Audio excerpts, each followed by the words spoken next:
Ether. I will shoot you myself. Just about kill you in the time it takes you to kill me. Ether. I got this.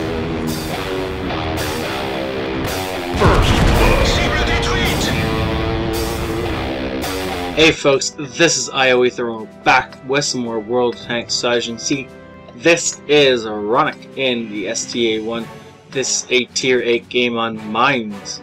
And honestly, it is my opinion that tier 8 is the highest thing you should ever see mines. You should never see a tier 10 game on mines. Wargaming really does need to fix this.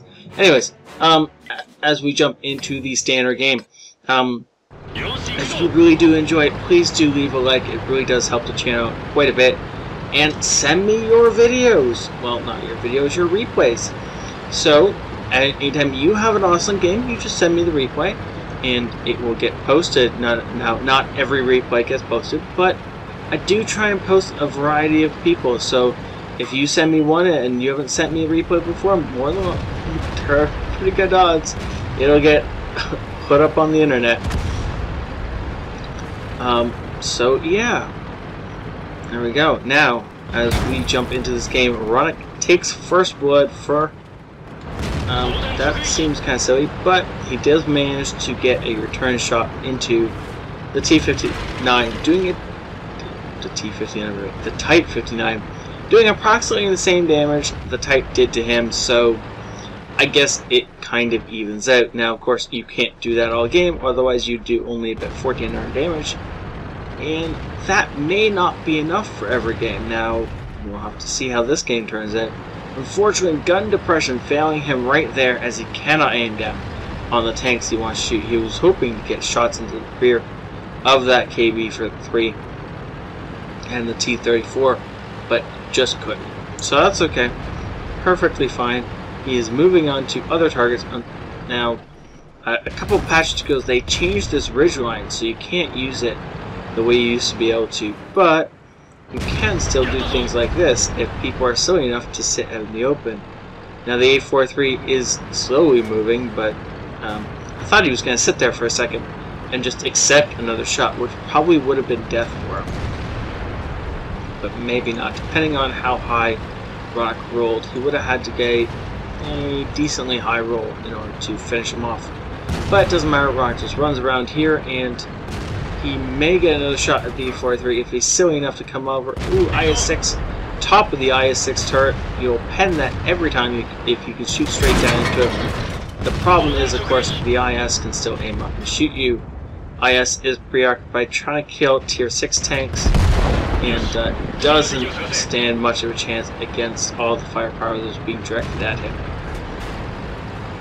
Now our ELC is scooting around and taking shots where he can, and never mind, no he's not, he is now dead. Looks like the Type has worked his way up a little bit farther, and again, they're trading roughly the same amount of damage. That's very interesting. And there we go, shots into the KB-3, finally getting those shots he's been wanting for a little while, and that shot, no. Unlikely to pen the front of a KB-3 when he's looking at you, turret and all. But if he's not looking at you, sure, that must have hit our gun mantle, because the rest of this tank is pretty much paper, so for an IS-3 to not pen us, it must have been off the gun mantle. There we go. Beautiful, beautiful deflection. Now, I'm sure that wasn't on purpose, but we're going to go ahead and give him credit for it, because he had his turret pointing in the right direction, so he does not want to take a hit from this T-34. The T-34 hit will cripple him. It will not be the worst thing in the world, but it'll take off about 40% of his remaining health, which is kind of precious to him, and he really does want to keep it. Thankfully, this KB-3 is kind of in a bad spot, and even the T-59, T-59 is not looking. Type 59 is not looking. We will take advantage of that. KB-3 looks out, fires in this direction, and pulls back before we can get any return damage on him. But that's okay. Ronic's just going to run across this open ground. Maybe not the smartest decision, but the IS-3 gets taken out. Ronic using his repair kit on his engine, and now he's up and running once again. And it looks like he's going to drop down and join the fight on this Pershing. Nope, he is prioritizing the KV-3 who was probably lit him. Ooh. So either he was lit right then, or the KV-3 just knew where he was going. I didn't think he would be able to hit that shot. I thought the wreck might get in the way, considering the fact that it looked like it was in the way. But that's okay. Either way, great shot into the T-71 as it was running along. Now you're not going to be able to hit that T-34. He is below a dip in the ground. But the Hellcat is completely in the open as far as we're concerned. So we're just going to start putting shells into him. Now unfortunately, we're winning, but it's kind of a relative thing. Yeah. How cool is...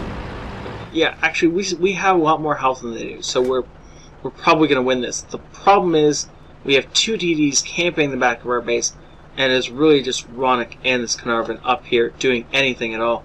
And I get the feeling because Ronic is doing nothing right now, he's typing. Maybe not. Maybe he wasn't typing. Firing a clutch shot on the T-34. He doesn't want to give the T-34 any more time to aim at him than he absolutely has to. So he's just going to poke out, take the shot, and pull back. Unfortunately, the T-34 was waiting for him, so that was probably a greedy shot by Ronic right there. He probably would have wanted to go around and try and catch the KV-3 out in the open, instead of poking back out where the T-34 knew he was. No, unfortunately not able to get the killing shot on the KV-3. Carnarvon takes it though, so that is good. One more enemy out of the fight. Now the unfortunate thing is Ronic is on 112 health, so he definitely can't take anything. At this point in time, an HE shell from just about everything in the game will kill him. Definitely from the T-34. I don't know how much an HE shell from the Hellcat will do. But considering the fact that he has no armor, it's probably more than he wants to take. Beautiful shot into the Hellcat. Hellcat tries to return fire but misses. That's okay. T-34 has got to be looking in this direction. He is. Ronic takes a snapshot and then leaves because he does not want to take any more damage at all if he can prevent it. Hellcat is looking to get another shot in on, and Ronic is, well, that ain't gonna happen. Jag 8.8 takes out the Hellcat, and now it's just a T-34. Ronic leans over the edge and beautiful kill. That is the end of the game. And all that smoke and dust, almost falling off a cliff, manages to grab the kill shot. Wow. That was an awesome game. 2,000 experience with his daily double, or no, so without a daily double, with a premium account, ace tanker, fire for effect, duelist, and bruiser, snagging himself the high caliber and the top gun. Beautiful, beautiful set right there. And the only thing he lit the entire game was the Pershing. Interesting. Good to know. 4,000 damage over 6 kills. Richly deserved that win.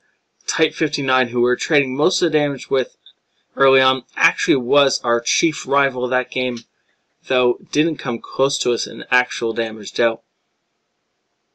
Look at that. Beautiful. He actually blocked something with armor, which saved his life in the end. So, just goes to show, whenever you can, block shots that will save your life. Thank you all for watching. Have a great night. This is ioEther out.